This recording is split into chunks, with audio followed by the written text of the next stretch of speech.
Hi guys, it's Teddy. Welcome back to another episode of Map TV. Today we've got a Mustang GT in for an oil cooler kit upgrade. We've already done a chassis stage 0 on this car last week, so if you've missed that, make sure you go check it out. So yeah, let's get cracked on, see what's in this kit. So the main components in this kit that we're going to be focusing on today is the oil cooler and the oil takeoff plate. So the oil cooler is a really good radiator by Setrab. This essentially runs oil through and cool air passes through it to cool the oil and returns it to the engine. So this is the Nemesis takeoff plate. This is what sends oil to the cooler and then back. Now on the standard one, this would be your oil cooler. And what happens is oil comes out of this hole, back in a little U, and back into this one, and coolant comes from the radiator through here and round here. That's hard to see, but I'll show you when we get it off the car.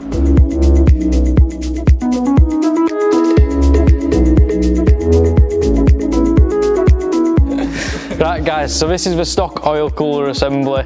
As I said earlier, where the oil goes in and out, this is the holes it does, but it doesn't go through any of this. These are coolant lines. So the oil goes into this little radiator here, and then the heat is transferred into the coolant, which is taken to the radiator to be cooled. The coolant that goes in here is already hot, so you're cooling hot oil with hot coolant. So it's not a performance part. It's way better the way we're doing it with the air-cooled oil cooler.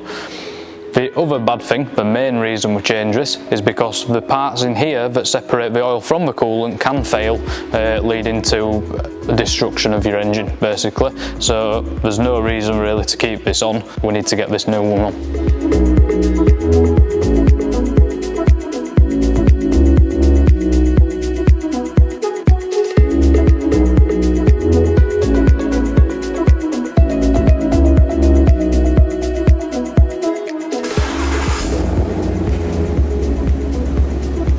Right guys, the oil cooler's all installed. I've run it up, checked for leaks and checked the levels. We're all good there. All that's left to do is put the bumper back on. Make sure you liked and subscribed so that you don't miss out on next week's episode, where Dee is going to be taking this car onto the dyno and putting a Steeder closed air intake on it coupled with a custom tune so it makes some good power gains. Thanks for watching guys, and we'll see you next time.